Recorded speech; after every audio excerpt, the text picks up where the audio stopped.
Welcome to a haunted episode of Thou Shalt Not Suffer, the Witchcraft podcast. I'm Josh Hutchinson. And I'm Sarah Jack-O-Lantern. We're talking about the history of Halloween with Dr. Scott Culpepper. Lore and the history. Find out why we do certain things that we do every year at Halloween time, and find out where the holiday came from. What might have they been up to centuries before? Yeah, what is Samhain? What did they do at Samhain? Did they do human sacrifices? If this episode was a neighborhood for trick-or-treating, we hit every house. Full-size candy bars for everyone. All Souls Day, All Saints Day, Hallowtide, Day of the Dead. You'll hear a little bit about everything. Yes. Where do all these different Halloween things come from? Where did we get jack-o'-lanterns from? Who is this great pumpkin I've been hearing so much about? What kind of things do people get up to? Why is Halloween rebellious? Yeah. Why is Halloween a night you get to act out? We'll talk about the origins of the word Halloween itself.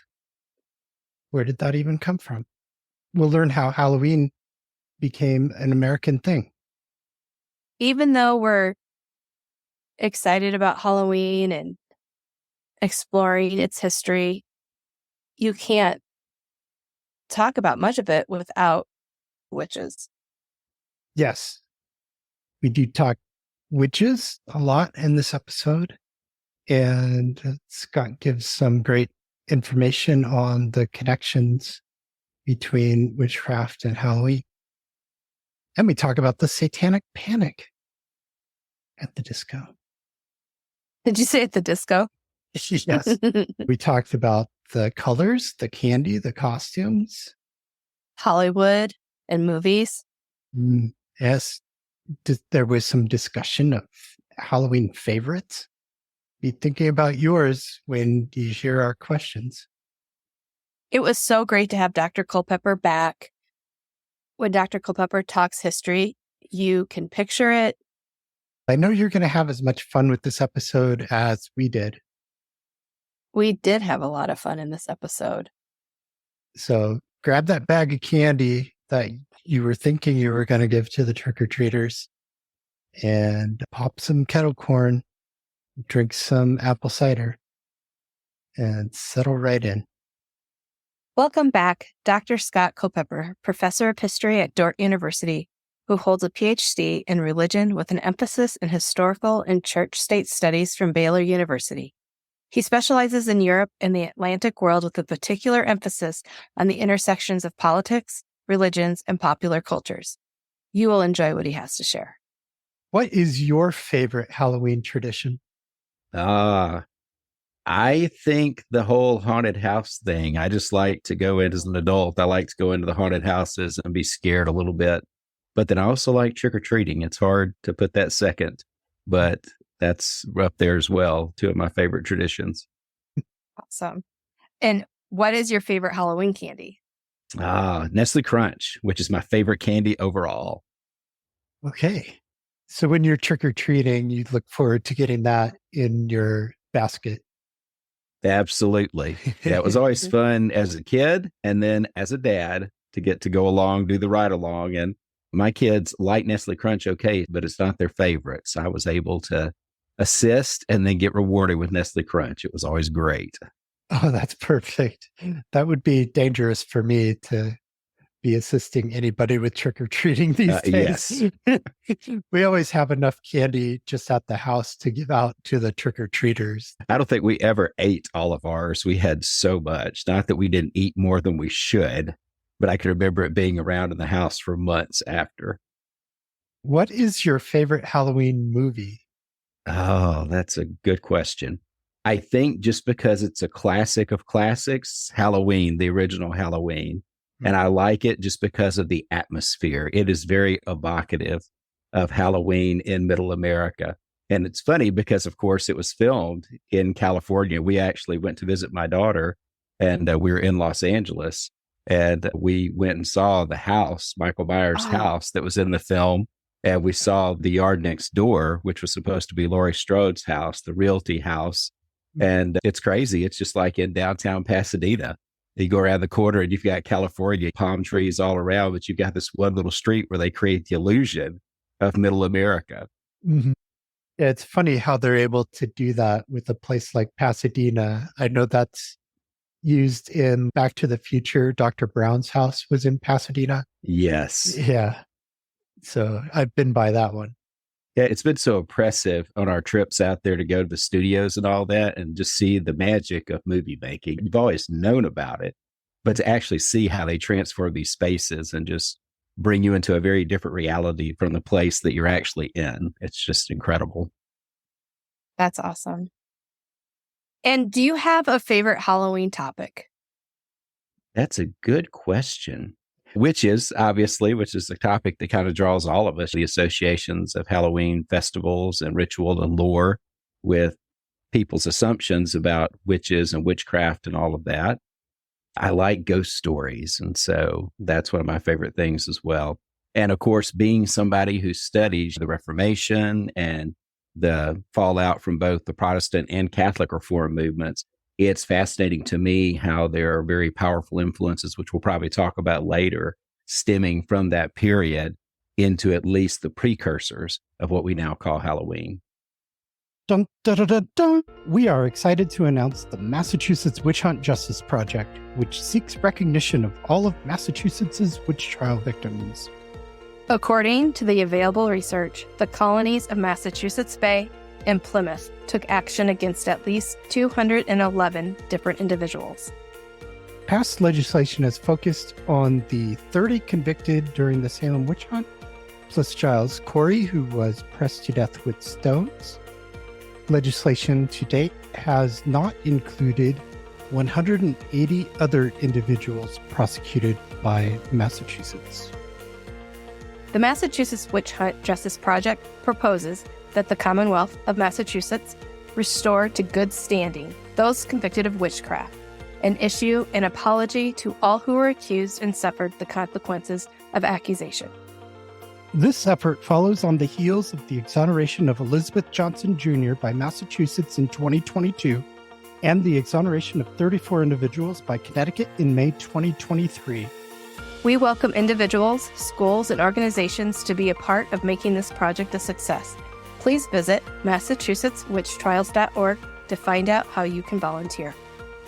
Lend your voice and effort to speak for people like Tituba and little Dorothy Good, both jailed during the Salem witch hunt, all but forgotten to history.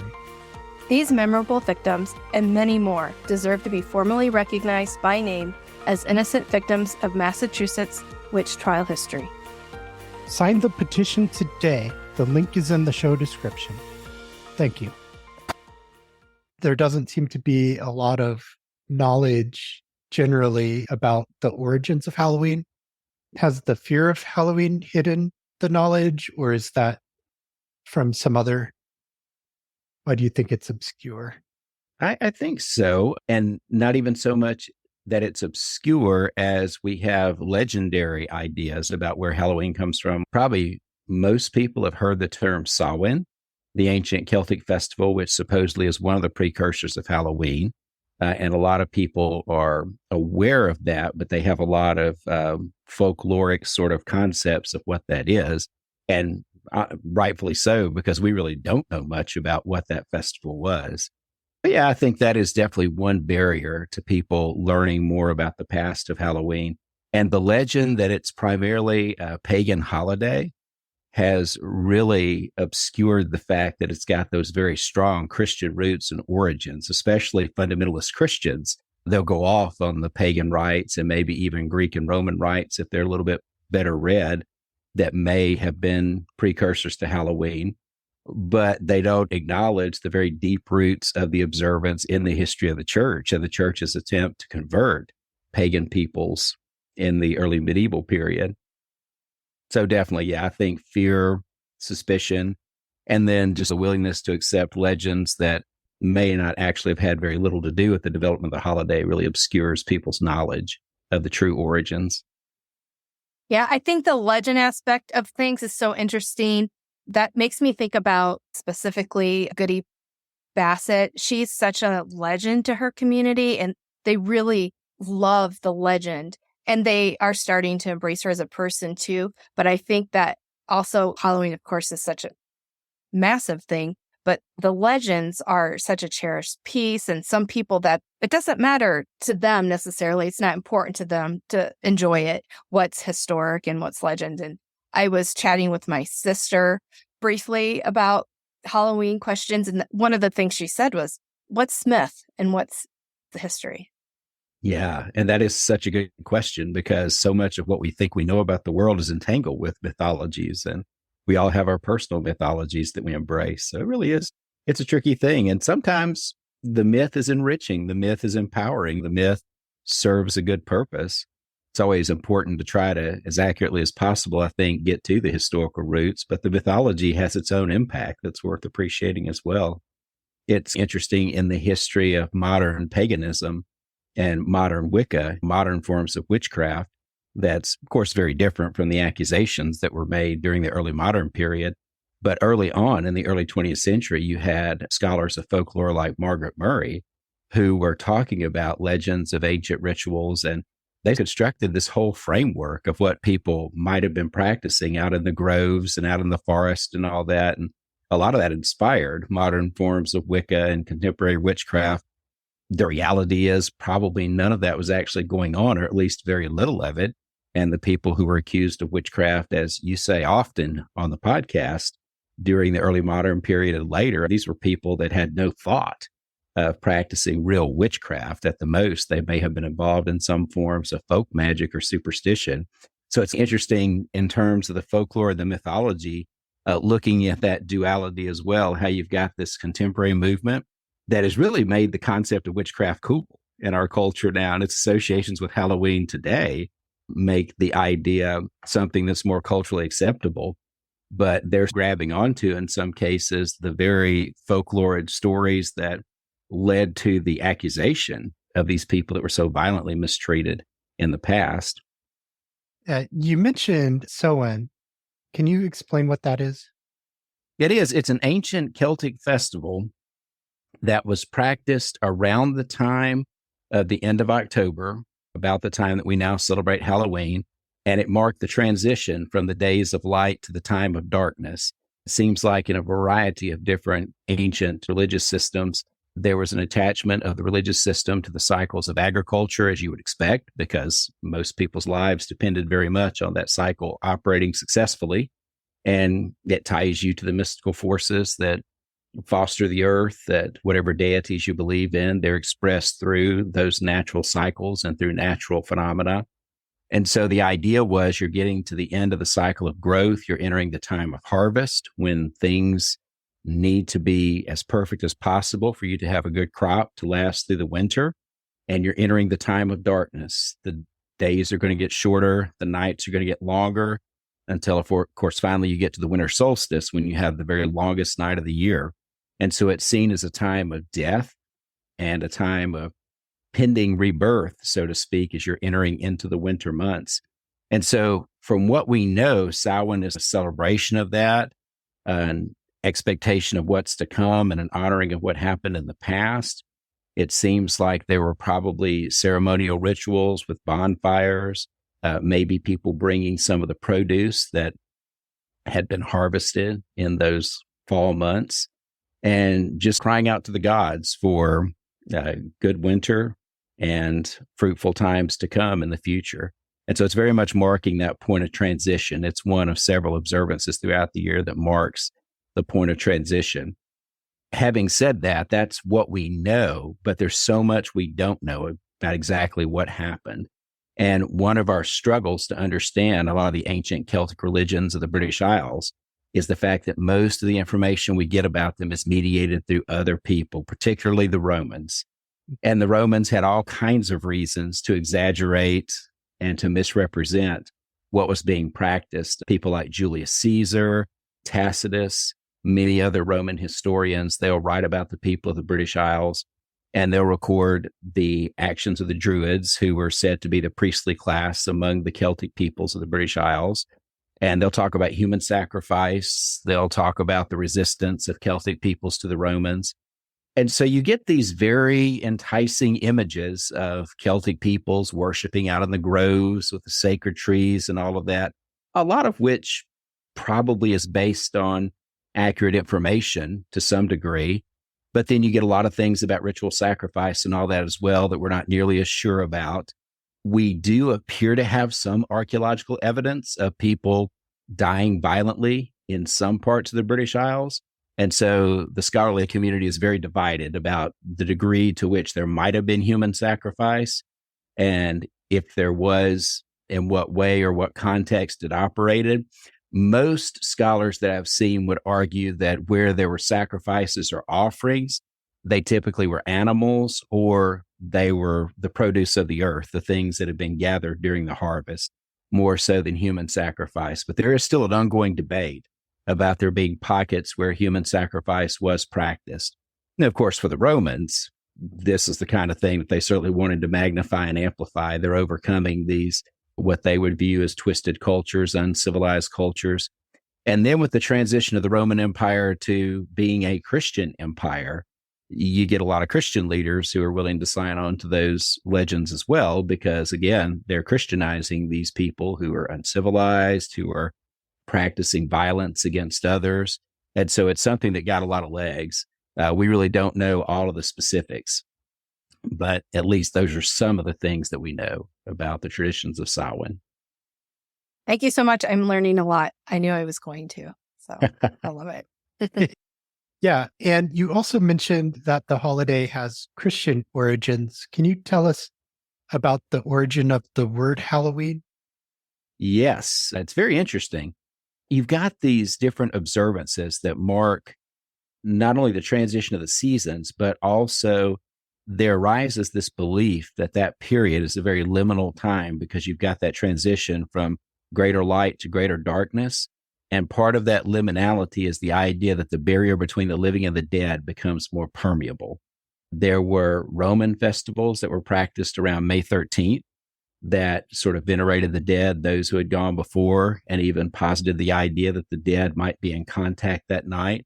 Samhain seems to have had an element of that as well, where the power of the ancestors is invoked to try to help increase yields in the future, to preserve the people over the course of the long winter months. So when you move into the early medieval history of the church, a lot of officials are wanting to reach out in a variety of ways to pagan peoples, people who practice the old religions, and bring them into the Christian fold. And one way they do that is by trying to adopt and then co-opt, transform practices that are very popular amongst them. And one of the things they'll do is to move that festival that in Roman culture happens around May 13th or May 16th to the end of October. And during that point of transition from the greater light to the greater darkness, they will set aside the observance on November the 1st of what's called All Hallows Eve. And the idea behind that initially was to celebrate the saints, because during the early medieval period, the concept of sainthood is beginning to rise in prominence in the medieval church. And so first and foremost, they set it as a day to celebrate the saints and the way the saints, through their great actions, have set aside treasury and merit for people. That whole sacramental system is developing within the Catholic Church. People are also having a need to acknowledge their own ancestors as well, not just the sort of super sanctified Christians represented by the saints, but people that are dear to them as well. And so they'll also eventually create another day, November 2nd, which is All Souls Day. All Hallows Day is set aside to commemorate the saints. November 2nd is set aside to commemorate others who have gone before. So October 31st becomes known as All Hallows Eve, the day before All Hallows Day. And eventually it gets transformed from All Hallows Eve or even to Halloween, the compound word. It gets all incorporated together. That cycle really becomes popular by the end of the 12th century. It goes through a period of evolution. but we see pretty good evidence that by the end of the 12th century or the 1100s, it's very well established. There were some monks that were headquartered around Cluny in France in the early 900s who began to be very taken with that whole cycle. And so the Cluniacs especially helped to popularize that, so that by the end of the 1100s, it's a pretty central part and pretty widely accepted observance within the Catholic Church. Is there a relationship between Halloween and the Day of the Dead? There is, and again, it stems through the church, because so many of the areas that commemorate the Day of the Dead, especially in Latin America, Spain, Italy, these are places that are very heavily Catholic influenced. And it's an interesting sort of joining of popular folklore and Catholic tradition. So definitely, I would say they stem from many of the same roots. And I think you see that especially in the fact that some of the rites of Mardi Gras, Fat Tuesday, and Carnival in parts of Latin America, they're similar to things that are done on the Day of the Dead. They have a similar purpose, commemorating those who have gone before, especially in cultures that believe in purgatory, praying for those you love to advance through purgatory well. So yes, definitely there are affinities there. And it's just a great recipe. It's a great mix. As we were talking about earlier, Sarah said the importance of acknowledging mythology and the richness of it.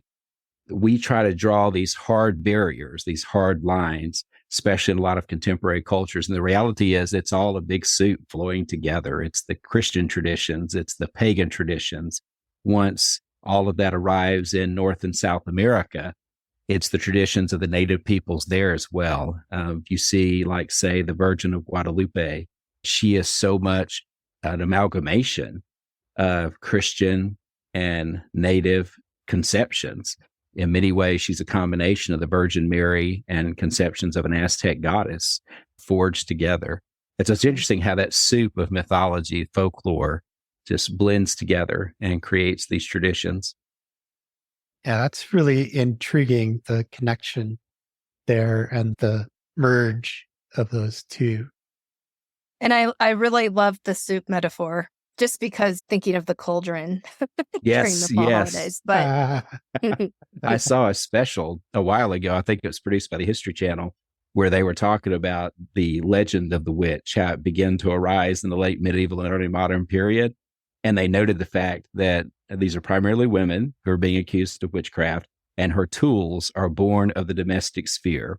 And they talk about the ordinary household broom and the ordinary household cauldron that is used for cooking, and how that becomes incorporated into the legends as the tools of the witch, because those are the tools that women would have used in that culture.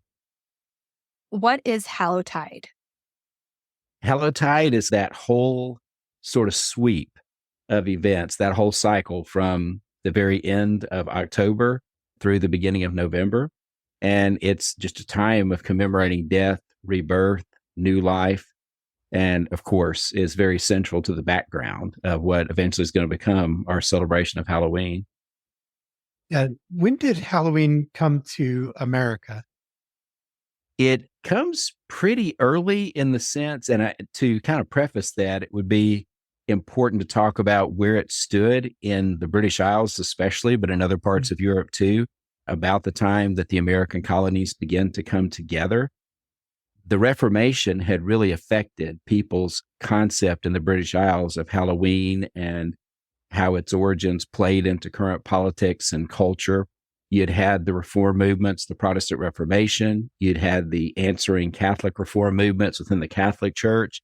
In the British Isles especially, Halloween is suspect because of its Catholic associations, which is interesting. Now it's suspect because of its supposed supernatural or demonic associations. At the time, it was suspect because they rightly saw it as a very Catholic sort of observance. And of course, Protestants reject the idea of purgatory. And so the entire premise of this, in many ways, and also they reject saints. So the whole premise of this cycle of days is a problem for them. And so they very actively campaigned against it. Protestantism, as it comes to the fore in England, is somewhat puzzled about how to deal with it under Henry VIII. They really didn't do much about it because he was a very pragmatic sort of reformer. With Edward, his son, he tries to ban observances of Halloween. And then, of course, with his sister Mary, they go the other way. Mary tries to revive it because of her Catholicism. Finally, under Elizabeth, Protestantism gains control of the conversation, and Halloween is less often commemorated. But then at the very beginning of the 17th century, in 1605, you get the infamous gunpowder plot, where Guy Fawkes tries to blow up the Houses of Parliament. And immediately after that, the year after Guy Fawkes is executed for that crime, you get the birth of Guy Fawkes Day. And so during the 17th century, a lot of the things we associate with Halloween, they're being practiced as part of Guy Fawkes Day observances. And it's an interesting patchwork quilt where you see Guy Fawkes being magnified, the Guy Fawkes Day celebration in some parts of the British Isles. And in those pockets where Catholicism is stronger, you see still Halloween, or at least those sort of pre-Halloween observances still practiced. And it's interesting because a lot of the customs are the same for both. They'll have their cake and eat it too, so to speak. For instance, one thing that's practiced in the Catholic tradition at the time of Halloween is that poor people would go to the homes of people who are a little bit more affluent, and they would ask for offerings to pray for the souls of those who had gone before, those who are in purgatory. So if you're a poor person, you go to a family and say, if you give me something, I will give prayers throughout the rest of the year for your family members who have gone on. Of course, Protestants are not open to that theology, but it becomes a way still of gathering alms. And so here you see the incipient origins of the idea of trick or treat, the idea of people coming for candy. So I go into all that as background just to say that it was in a very interesting place in the British Isles. And so when colonists first came to America, they brought that with them. If you had more Protestant immigrants, they're going to tend to commemorate Guy Fawkes Day more in that Protestant tradition. If you're a Scotch-Irish immigrant, you're from the Highlands or whatever, and you're more Catholic in your orientation, you'll probably practice some of those older versions of Halloween folklore, Halloween observances. But it's interesting because some of the customs were the same all around. Looks like it really begins to get a lot of attention from people like Longfellow and Hawthorne in the 19th century. Robert Burns had been writing about it in his Scottish poetry in the late 18th century. It's being practiced. It's part of the custom. Probably about the mid to late 19th century is when it really starts to get traction in American culture.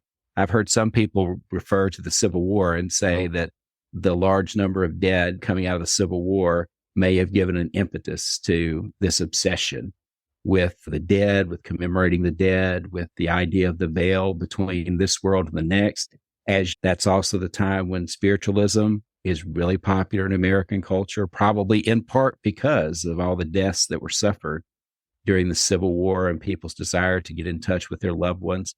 So that seems to be the moment when it becomes more popular, although it's a very different sort of celebration then than it's ultimately going to become. What would it have been like around the end of the 19th century? It's very interesting, very different, but you can see the beginnings, the contours of what we do now in it. You had this whole tradition, of course, of the gift giving, people coming and petitioning for gifts, and that was still a present thing. There was this tradition of the Lords of Misrule in the early modern period where people would also play pranks. It was a time a lot like some of the other festivals too, like Carnival, where you had this inversion of the social structure where people could pretend to be something else. And you would have people put on masks and basically pretend to be something other than they were. They could dress like a lord or a lady. And sometimes people would engage in pranks that were quite cruel. They would damage property. There were instances in the early modern period where people challenged each other to go and to mock a witch as a way of essentially trying to control malevolent powers in the area. So some poor woman is going to be beset by people accusing her of being a witch. And a lot of those sort of customs continue, probably carried by Irish and Scottish immigrants into the late 19th century. You get a lot of pranks during Halloween, and it begins to get out of hand. So much so that by the time of the Great Depression, there are people who are concerned that there's too much vandalism, too much rowdiness, The holiday has gotten very out of control. And so it's during the Great Depression that retailers and other culture producers begin to work to transform the holiday. They basically set out to tame the holiday. And one of the ways they're going to do that is by making it a more child-focused event.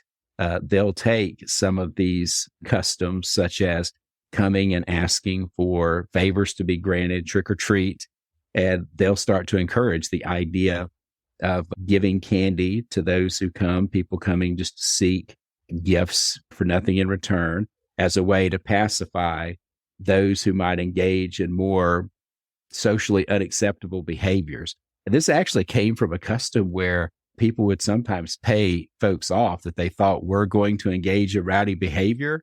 In the 19-teens, 1920s, some people would to protect their property, they would pay folks off. And so this is a way of taming that, making it more culturally acceptable.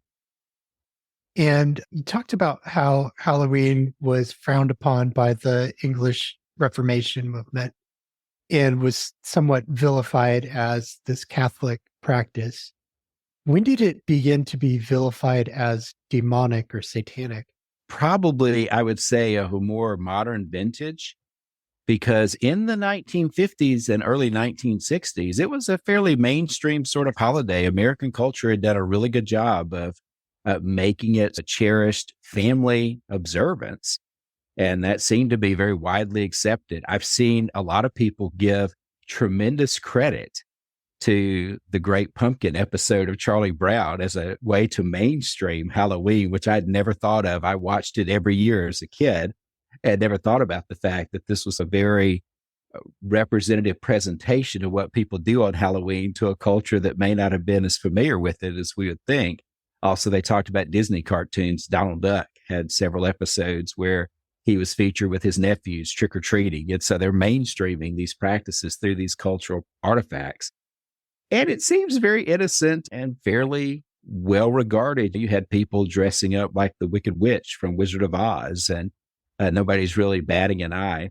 The hostility seems to have really arisen powerfully during the late 60s and early 70s, when you've got this whole series of upheavals associated with the counterculture, a lot of older people's mistrust of young people. You've got things like Anton LaVey founding the Church of Satan, and some people having concerns about what that is and how exactly it's going to influence the culture. So it seems that is the point where you have a little bit of a tipping point, where you've got concerns about demonic activity. I'm sure you could find evidence of, especially fundamentalist groups, even as early as the 1950s, are criticizing the idea of people dressing as witches and things like that. That's a perennial thing in American culture, but it really gets legs in the 60s and 70s. Anxieties about where culture is going, things changing. Some people think too fast. And then these legends that persist, that are universal, that have always been there as well. They're meeting the moment. It really goes into overdrive in the late 70s, early 80s with the development of the Satanic Panic.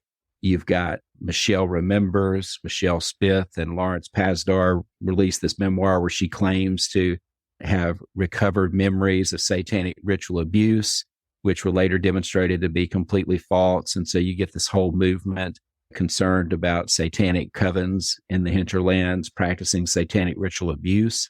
You get things like in 1982, this Tylenol scare where you had several people that actually did die from tainted Tylenol in the Chicago area, a case which is still open. It's still never been solved. And associated with that, you started to get accounts of Halloween candy being tampered with. There may have been one or two instances where that actually happened. But as one historian said, we don't know if it's a case of the chicken or the egg. We don't know if somebody did that at some point in one isolated case and it started something, or if that was a reaction to the legends that grew. And where there has been demonstrated evidence of any tampering with Halloween candy, it was in the case of a family member doing that to children in their family because of issues they had, because of problems in the marriage and just a lot of emotional issues. And So it's within that family. It's not someone setting out to do this to strangers. But the legends really grew during the 80s. And that's when you get this full-fledged belief among at least a minority of the population that Halloween is a demonic time, a time when Satan is at work and evil things can happen and evil people are trying to harm the innocents. And is that about the time that the theories about the witches' Sabbaths became inaccurately passed and affected legends around alleged witchcraft in the modern period?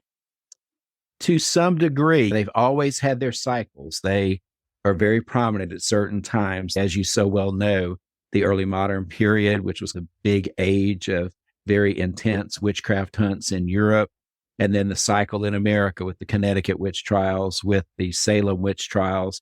And that never absolutely goes away in American culture. It goes into hibernation. But as you talk about all the time, it's still there. It's always in the background, informing and creating accusations and false understandings of who people are.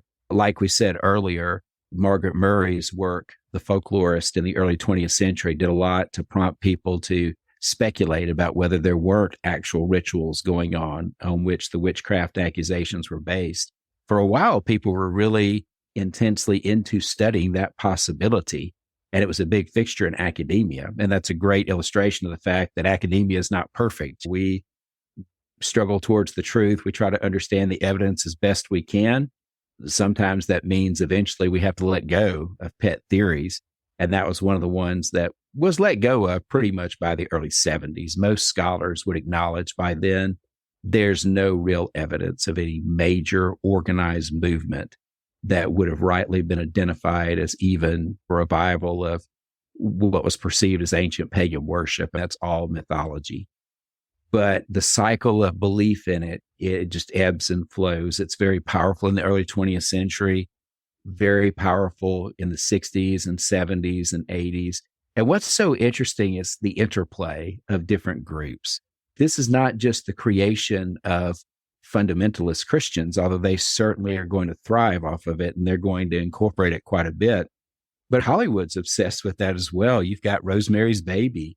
You've got lesser known films. When Sharon Tate was killed tragically by the Manson family, one of the things that some outlets showed were stills from a picture that she was in called Eye of the Devil a few years ago. And they alleged that Sharon Tate was involved with a satanic cult. She wasn't. She had been in this movie, and they were stills from that movie. The Exorcist, which William Friedkin just died this week, that was the director of that film, The Omen. Just a lot of interesting cultural artifacts that connected with those fears and anxieties, and then connected with Christian theology as well. And some groups just really use those to highlight. And so the template they've got for like the satanic groups and Rosemary's Baby, the satanic coven there in the apartment building where she lives, the practices that you see on TV, they're crafted and shaped by those legends. It just grows like a snowball. There's a scholar named Joseph Laycock who has done some work on Dungeons and Dragons, and he's done some work on the Satanic Temple. He's got a book coming out later this fall that he wrote with someone else. I'm not sure who his co-author is, but they are looking at how Hollywood films have shaped religious practice in American culture. And they're looking at films like The Exorcist, and they're going to look at the Conjuring series. And they're talking about how the exorcism ritual in the Catholic Church changes in many ways, and people's expectation of what it can do and what it is changes because of The Exorcist, because of this cultural product that is created by Hollywood entrepreneurs that are just wanting to entertain people, but has a very real impact on religious practice. And so I see those legends of witches' Sabbaths and all that as serving the same role. It really, through those different forms of media, conditions what we expect, how we see the past and the rituals of the past. Yeah, it's amazing how pop culture can influence people's behavior. Yeah, it's incredible. And both positively and negatively, because on the one hand, you've got the continuation of these terrible misconceptions about what women may have been practicing in earlier times and this idea of the witch as a malevolent figure. But then you get to the 90s, especially the late 90s, and you get this whole collection of media products that are celebrating the power of the witch. Even in the 60s and 70s, the notion of the witch or the liberated woman is transformed into this idea of a woman who has power, a woman who has agency. And that's probably part of the kickback against the notion of witchcraft and Satanism as well. The people who were threatened by second and third wave feminism, they often linked witchcraft, especially modern witchcraft like Wicca, to women undermining the system or whatever. And in their attempts to do that, of course, they often misrepresent contemporary practitioners of Wicca by using the old tropes. They associate them with the old legendary behaviors of witches in the past. But you get a sort of a refurbishment of the image of the witch. You get Buffy the Vampire Slayer with Willow, and you get movies like The Craft and increasingly Sabrina the Teenage Witch. It becomes something that's actually cool in American culture. And it's a double-edged sword. You guys have talked about this really well on the podcast in the past. On the one hand, it's created this new religious tradition, and it's very empowering for many women who are part of practicing it. On the other hand, it does muddy the waters when it comes to trying to assess the harmful legacy of witchcraft trials, because you never want to accept the illusion that was cast by their persecutors that these women were guilty of anything. And there is a tendency within those revived pagan religions or neo-pagan religions to want to find connections to the past and want to say these women must have been proto-Wiccans or whatever, which, as we all know, does a disservice to their memory, because more than likely they were not guilty of anything but just being different sometimes in a society that didn't tolerate difference well. Hello, everybody. This is Megan, and welcome to Tea Time Crimes, the true crime podcast that explores women's stories under the lens of murder and mayhem.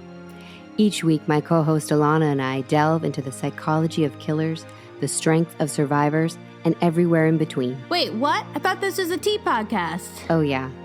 And Alana is left completely in the dark for each episode. So join us every week for a fascinating case with Alana's fresh perspective and a comprehensive yet accidentally comedic tea review. I bring the tea and she brings the crimes.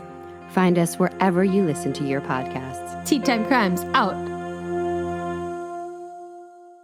Yeah, it's amazing how few references there actually are in the colonial witch trial records to actual magical practices. The appearance, at least, is that of all the people accused of witchcraft, like a very small minority were doing some kind of magic, and the rest had probably nothing to do with it at all. And it's amazing when you look back at those kind of practices, those women are noted for doing that because they ultimately get involved in these witchcraft accusations. But how many other people were doing things like that was not as well documented? What kind of folk superstitions did people practice every day that just didn't attract the attention of the authorities because they weren't on the margins or they didn't fit the profile? Yeah. And I've had a question recently, and some of this conversation is clarifying it for me, but I feel like interested in understanding in the last 300 years or less, how did we as a American culture forget what those ancestors, 6, 7, 8 generations back, what their symbols of protective magic were that they had hidden in their home? Like, how did we become confused about images? I also think about how Hollywood or fears associated with the devil vilified specific symbols, like really boldly for generations and generations. But the actual historical protective magic that many people had passed down, we are surprised now when we're finding them in these historical buildings and during research. Yeah, symbolism has changed so much through the centuries. And you look at something like the swastika, which was a part of Hindu belief at one point, and then it became incorporated as a Christian symbol, and then reversed and transformed. It becomes the symbol of anti-Semitism and Nazi Germany, and of course, very rightfully becomes so notorious. The pentagram is now so tied to occult activity and Satanism in American popular cultures. But there are times it was incorporated as a Christian symbol. There have been times when it was used simply to highlight the elemental forces of nature in alchemical beliefs. So yeah, the transformation of those symbols is just incredible. And it is amazing how we lose contact with their meanings, even within the span of one lifetime, much less over the course of decades or centuries. There's other things that have just endured for centuries, but other stuff falls away. Yeah, and there's a temptation to want to tie that to institutional sponsorship or protection, and that is some of it, especially Christianity. The Christian church has been a very powerful preserver and negator of cultural elements depending on the need. But at the same time, you get these interesting symbols that survive despite that, ones that have been suppressed and others that have been pushed forward have gone by the wayside. So I guess the institutional sponsorship or protection is part of it, but it's not the whole story. It's complicated. I want to talk about Halloween symbolism a little. And part of that is I'm wondering about things like the origin of the jack-o'-lantern and where we got the colors for Halloween. It's generally orange and black, maybe a little purple thrown in. Can you explain some of the origins of those traditions? Yes, definitely. There was a custom during the nights when the bonfires were lit and people were doing these commemorations for the dead of putting a light in the turnip so that people could walk along and light the path as people are progressing through the woods or whatever. And that evolves into jack-o'-lanterns in the early modern period as a more durable and a bigger sort of product to carry that light in. There was a legend about a guy named Jack who was so bad that he went to hell, and the devil decided he didn't want him in hell. And so he ejects him from hell and condemns him to walk the earth. And he gives him as a small comfort a light to light his way as he walks the earth. And supposedly that's in a pumpkin. So that was one of the folklore streams that fed into the origin of the jack-o'-lantern as well.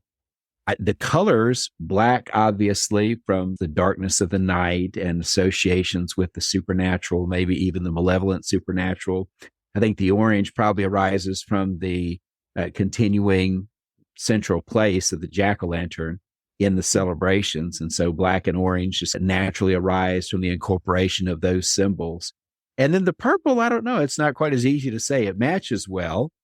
And that may be one aspect of it. And that seems to be a more contemporary addition, the purple and sometimes the green as well. You're seeing like some green, which I assume may have something to do with the stalk of the jack-o'-lantern. Those have been incorporated more recently.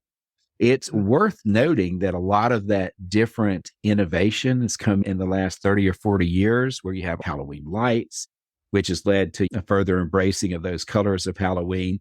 And part of the reason for that is because the kids that enjoyed Halloween in the 50s and on to the 80s, they have now become the adults with kids of their own. The holiday has become a very adult holiday once again. It's come full circle. It's still very kid-friendly, but it's very adult-focused as well. It's like a billion-dollar industry now every year. And a lot of that is adult costuming, not kid costuming, and the lights and all that as well. So I think part of that's commercial. The colors have become embedded, and then they've expanded on them as well. They've become a little more creative with the palette so that they can create better products. Yeah, I remember as a younger adult how important Halloween was as just a festival and a time to have a party. And everybody dresses up. The adults all embrace the costuming very much. Mm-hmm. And yeah, then you just do the traditional Halloween things, but in an adult setting. That draw to be someone else, to be something else for just a little bit. It's pervasive in our culture now. We see it not just at Halloween, but cosplay, things like Comic-Con, Renaissance festivals, and the LARPing that's associated with those now. Just that pull to be able for a little bit to be somebody else, to be somebody we admire, or to be the monster. I heard one historian say it's fun to put on the mask of the monster, because the idea is if you're the monster, then the monster can't hurt you. A thread that's come up in this episode so far has been the subversive nature of Halloween, flipping things on their head. You talked about the power structure being inverted and people costuming to be wealthy, but there's also that costuming to be the scary. And yeah, it seems like almost a night that you want to get a lot out of your system. Yes. And that's not only tied to Halloween, but that's tied to the Guy Fawkes traditions as well. As you probably know, one of the things they have done is burn a figure in effigy. And it started out as Guy Fawkes. Now it's everybody. You're not really somebody significant in British politics if you haven't been burned in effigy on Guy Fawkes night. Almost everybody gets that treatment at some point. And in American cultures as well, and we see masks that look like our political leaders or look like pop culture leaders, and people like to dress up like them. And sometimes they'll do it in a mocking sort of way. It's an inversion. I get to be this powerful figure for a night, either as a show of admiration or as a way to poke fun at them. And now Halloween's become the fall version of Christmas in regards to, you talked about the lights being put up and the decorations all over the yard. It's a very Christmassy, almost co-opted a holiday. I can't think of too many holidays where you go that all out to decorate.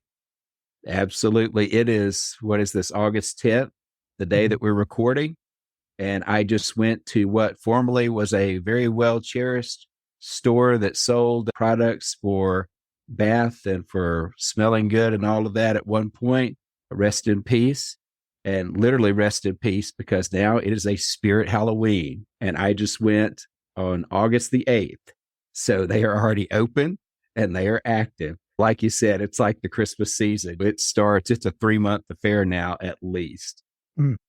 Yeah, we saw people celebrating Summerween this year. Oh, wow. Doing like it was the middle of the summer, dress up and do jack-o'-lanterns and things like that. It said jack-o'-watermelon, wasn't it? Yeah, they were doing watermelons. Yes. Oh, that's great. Summerfy or whatever.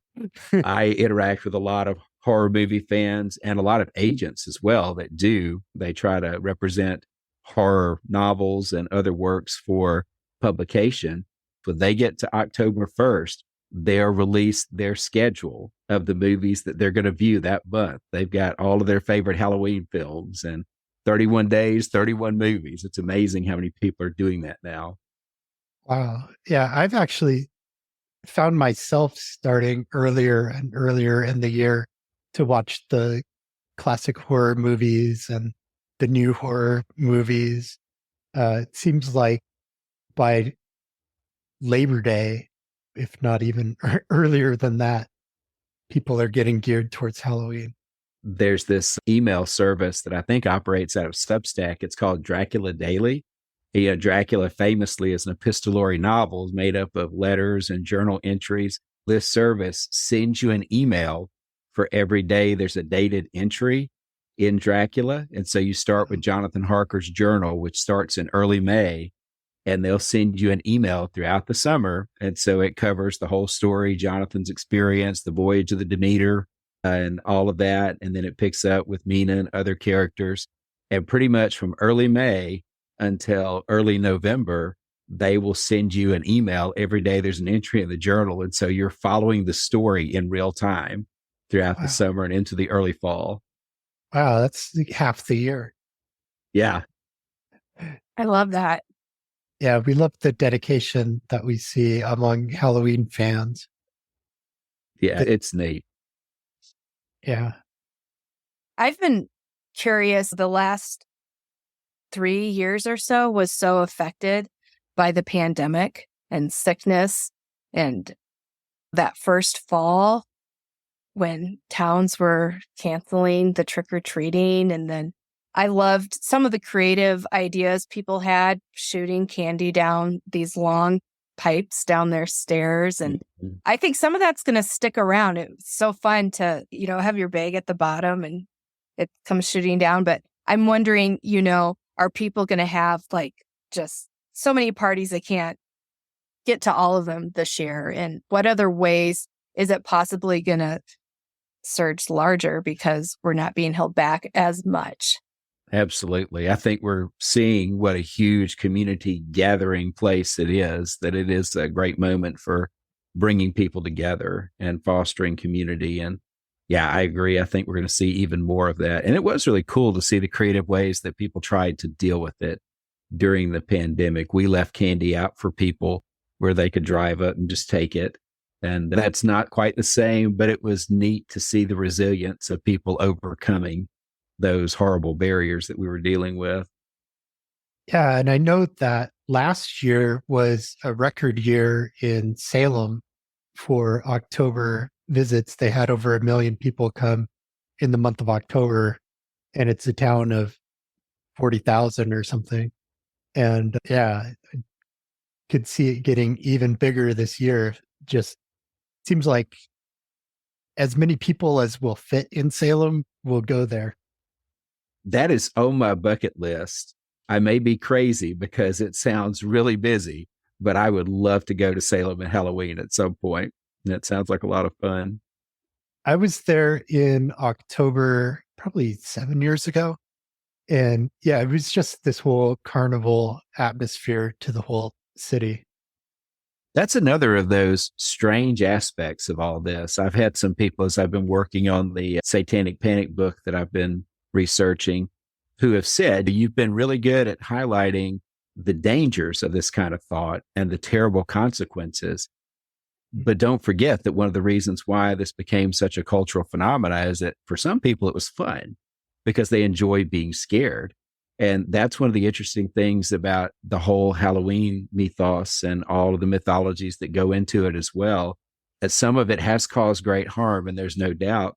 At the same time, we love it. We love to scare ourselves. And I think sometimes even the people that act most offended in culture and do some of the terrible things, there's a part of them that kind of likes being scared. They like the notion that they're engaged in some great crusade, light versus darkness or whatever. And so you see that really in those festivities and those celebrations. We, even those of us who know that these dark legends are not true, we still enjoy scaring ourselves with them this time of year. Yeah, I really buy into the movies when I'm watching them. You can't help but get caught up in the emotions, and the fright is part of that. Why do you think people are so attracted to horror? At one point, I was reading this book by a lady named Judith Flanders, a scholar named Judith Flanders, called The Invention of Murder. And she was talking about why we love murder mysteries so much. It seems contradictory because we're reading stories about violence being done to somebody. And why is that comforting for us to read on a rainy night? And for her, she said there's some comfort in it because it's happening out there. It's not happening right in front of you. It's a fantasy world that you can go to where these terrible things are happening. But at the end of the day, you can come back to your normal world, your normal life. And I think there's something to that. I think we like the thrill of it. It's the same reason why people love roller coasters. We like to live on the edge, but in safe ways. We like to experience a little bit of that adrenaline rush, but in a way that preserves our life and limb. It's not dangerous to us. I've always loved ghost stories, and I'm not a believer in ghosts, but I enjoy the mystery, the thrill. It just really pulls me in. That's probably my favorite type of horror story, is a good ghost story, M.R. James or Edgar Allan Poe or whoever. I just enjoy the fascination, the Gothic settings. It just transports you to another world. Yeah, I agree. I'm also a ghost fan, especially ghost children. If they're Yes. good or bad, I just love that element when they're meddling in whatever the storyline is, for good or bad. And one of my favorite films that may have that in it is The Devil's Backbone. If you haven't seen that, I really enjoy that one. I think another reason people enjoy reading and watching horror, it can be for that ending. Sometimes it isn't great, but sometimes you see the villain defeated, or you see the person who's been running or suffering come out on top or win. And That's one of the things I like about it. But I'm a zombie fan. Oh, yeah. My very favorite thing to start the Halloween season with would be the original Night of the Living Dead, and then follow them all through. Someone's going to survive, maybe. There's that chase. Yeah, that's me. It's worth mentioning. I just heard about this summer.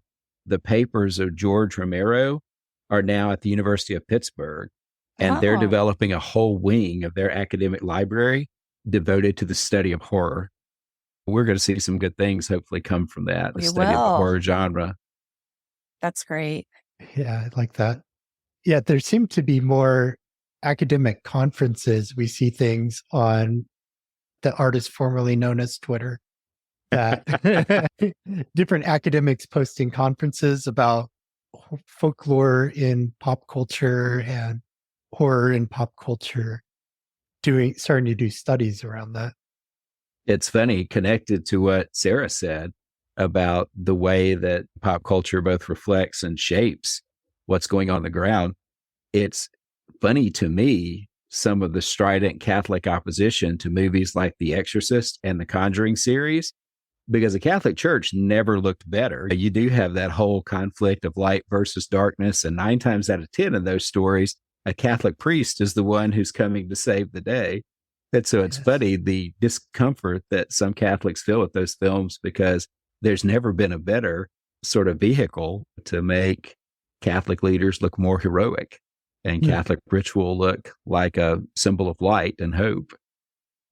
Yeah, I'm thinking based on what you and Sarah have said, I'm getting horror as it's this safe outlet where you can watch what is your worst fear, and then somebody's overcoming that fear, and that's rewarding.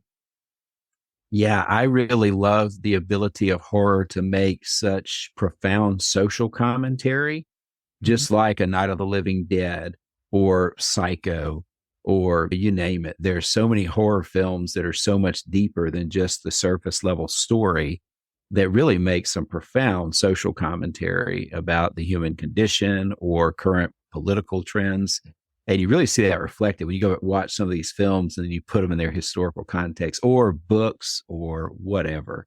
I really appreciate that fact that you create these fantasy worlds where you do have these horrors that people are facing, and they end up saying something about real life as well. That whole concept that J.R.R. Tolkien talked about of escaping to reality, escaping to a fantasy that teaches you something about real life.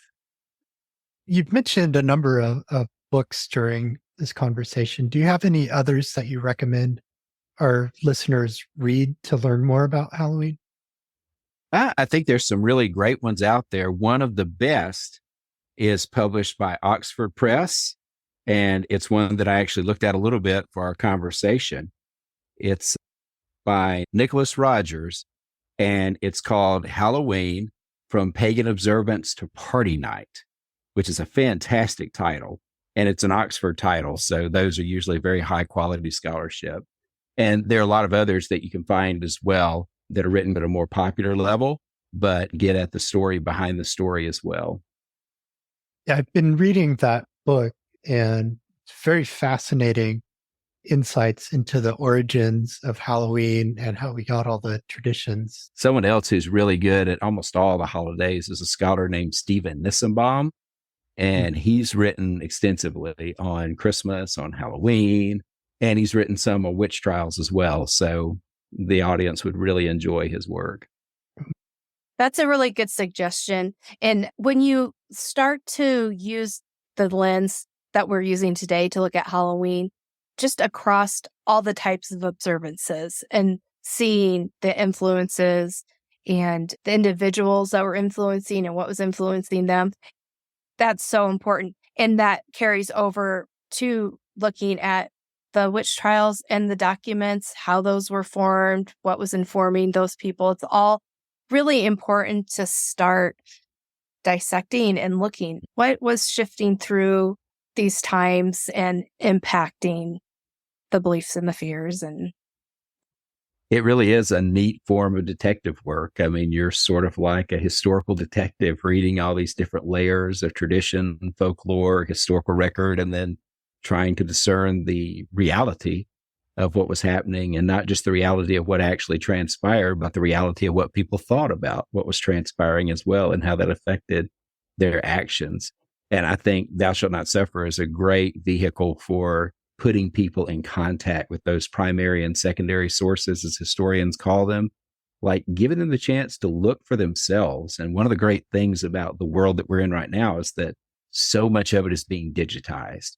So it is really awesome to go to an archive. There's nothing quite like it, and actually touch a document that historical figures touch. So I would definitely recommend that if anybody ever has the opportunity.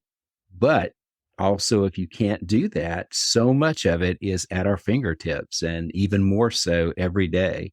So it's an exciting time to be interested in any form of historical study. And in this field, especially because it's just taking off right now, the study of the past of witch trials and coming to grips with that history. It's a really good time to explore the facets of that history. Yeah, we had the opportunity this last spring in May to go to Connecticut to what was known as the Connecticut Historical Society at the time. I think it's now the Connecticut Museum of Culture and History. But we were able to see Reverend Samuel Parris's sermon book, the original book with his handwriting in it. And that was so amazing. And we saw a couple other documents from Connecticut witch trials, the originals. And yeah, there's nothing like that experience. That tactile contact with the past is just incredible. That I touch something that these people touch that you've been reading about. Just, yes, it's just a great experience. I'm glad you had a chance to do that. It was so exciting. I was stunned when I saw what they had out displayed for us, because it was basically a delegation of us and Dr. Leo Igwe went there to get some information on the Connecticut witch trials. And the people there had put all these things out on display just for us. And it was when I saw Samuel Parris's notebook and they told me what it was, I about fainted. Wow, that's amazing. Yeah, it was so cool. But I like you talked about how these things are also available digitally. So anybody from anywhere can access, say, the records from the Salem witch trials. There's a lot from Connecticut witch trials online also. I encourage readers, definitely read the primary sources. And if you want to know how to find a primary source, just get in contact with us and we'll let you know. That's great. So, yeah.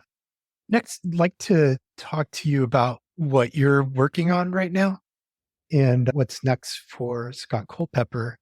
Beginning with, what are some of the courses that you're teaching this year? I teach a wide variety because my institution's a fairly small college. So you do a lot across the spectrum. But this fall, I'm teaching our basic introductory civilization course. And then I'm teaching a course on Latin America. Next spring, I'm teaching the second part of civilization. And I'm teaching a course that used to be called Renaissance and Reformation, but I got my hands on it and I've changed the title to Witch Hunts, Wars, and Reformations. And so that one will be very heavy on witch trials. We'll do a witch trial simulation and be looking into that history. So I'll be teaching that one. Oh. And another one that is really going to be fun. I've done it one time before, but we're going to make some tweaks to it. It's like an immersive simulation course where we do 3 historical simulations. There's a consortium, a group of people that works out of Columbia University and Barnard College in New York called Reacting to the Past. And they create these large scale historical simulations that play out over the course of about 3 weeks. And I'm going to do that class. I haven't decided what 3 simulations we're going to do. I know one of them is going to be India on the eve of independence in the 1940s.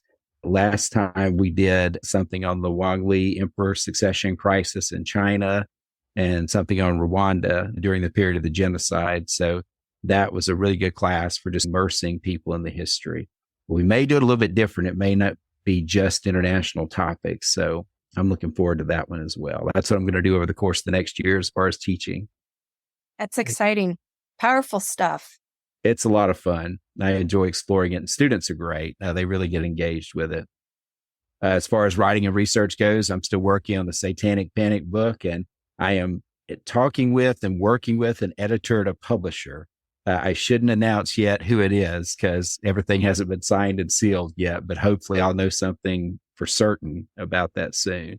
And he has been really good to help with that and to open new avenues of exploration. So I'm pretty excited about that. And I'm interviewing a lot of people connected to that, both historians and scholars of religion who have worked on the topic before, and also people who are actually involved in it. That's really getting underway. I'm doing more of those in connection with the work. So at some point, I'd like to take those and package those in either a podcast form or some other outlet. Podcast is what I'm thinking. Maybe do some of these interviews and cut them and put them out there for public consumption. Because like we were saying earlier, so much has already been done that people are not aware of. So it would be great to put some of this information in a form that was accessible to people if they have an interest in exploring this stuff. So that's something I'm thinking about as well. That sounds like a really interesting and informative program. I can hear from what you're saying how you had a vision of what you wanted to be able to review, research, and give. And you're seeing how there's these other layers and bigger ways to get it out there. That's exciting. Absolutely. It's opened up a lot of worlds that I didn't even know were there. And one thing I want to try to do, I've been trying to be more conscious of this as I've been working the last month or so, is to document the process as well. Like you were saying, it's really fun and it's really interesting how this comes together. And I don't know that a lot of people really know much about that process from conception to your finished idea. You just see these books spring forth fully grown.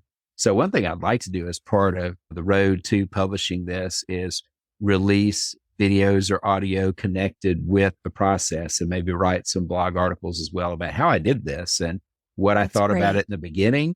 And then, like you were saying, the ways in which that was reshaped and changed as I got deeper into the research. So hopefully I can do that. I've started putting aside those tidbits so that anybody who's interested can see the ingredients that went into the mix as well. Yeah, it'll really maximize the outcome and the influence of the work. That's great. Hopefully so. Definitely. Yeah, definitely be listening and watching whenever you put anything online, especially if you're interviewing people that have been involved in the Satanic Panic. That just really intrigues me. Yeah, the people that you can get to talk have got really interesting stories to share. And there are some people you have to let it go because they will never speak, but it's surprising who will. And it's fun to get some of those insights. Thank you for listening to Thou Shalt Not Suffer, the Witch Trial podcast. Join us next week if you dare. Subscribe wherever you get your podcasts. Visit thoushalltnotsuffer.com. Remember to tell your friends and family and trick-or-treaters about the show. Support our efforts to end witch hunts. Visit endwitchhunts.org to learn more. Have a great today and a beautiful tomorrow.